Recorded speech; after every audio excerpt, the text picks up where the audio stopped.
से अहम खबर, महाराष्ट्र के नवी मुंबई के एक स्कूल में एक तालिब इल्म के वायरस से मुतासरा पाए जाने के बाद 18 तलबा में कोरोना वायरस का टेस्ट मुस्बत आया है। इसके बाद स्कूल में बड़े पैमाने पर टेस्टिंग शुरू कर दी गई। एक रिपोर्ट के मुताबिक इब्तिदाई तौर पर मुस्बत पाए जाने वाले तालिब इल्म के वालिद हाल ही में कतर से वापस आए थे।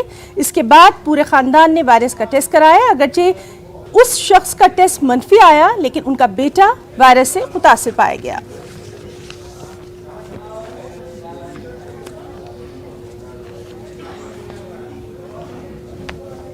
और चलिए सीधे रुख करेंगे हमारे नुमाइंदे वसीम अंसारी का। वसीम, आपसे जानना चाहेंगे, नवी मुंबई का ये मामला है, क्या है पूरी तफसीलात?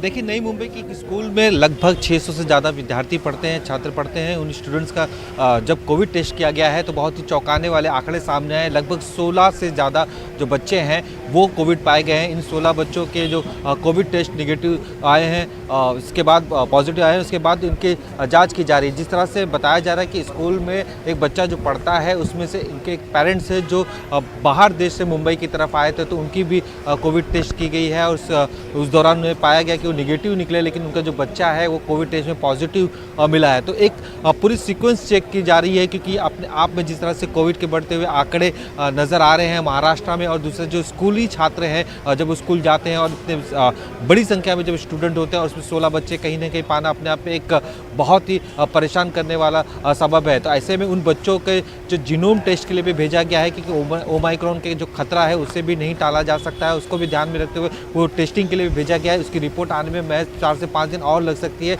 लेकिन फिलहाल नई मुंबई के इस स्कूल में 16 बच्चों का कोरोना पॉजिटिव आना अपने आप में एक बड़ा सवालिया निशान उठने लगा है स्कूल प्रशासन को लेकर, क्योंकि जब स्कूल शुरू किए गए थे उस दौरान कई तरह की गाइडलाइंस दी गई थी। जो स्टूडेंट्स वहाँ पढ़ते हैं उनके कोविड टेस्ट होने चाहिए, साथ ही जो टीचर्स होते हैं, जो स्टाफ है, वो कोविड टेस्ट होना चाहिए, जो बीच में डिस्टेंस होना चाहिए, सोशल डिस्टेंस की सुविधा है, यानी ऐसी बहुत सारी सवालिया निशान थे। लेकिन अब इस बच्चों के रिजल्ट आने के बाद कहीं ना कहीं दिक्कतें महाराष्ट्र में बढ़ती हुई नजर आ रही है। अब कल के अगर आंकड़ों पर नजर मारें तो पूरे महाराष्ट्र में 800 से ज़्यादा कोरोना पॉजिटिव यहाँ पे पाए गए हैं ना जी। वसीम, बहुत बहुत शुक्रिया आपका तमाम तर जानकारी के लिए।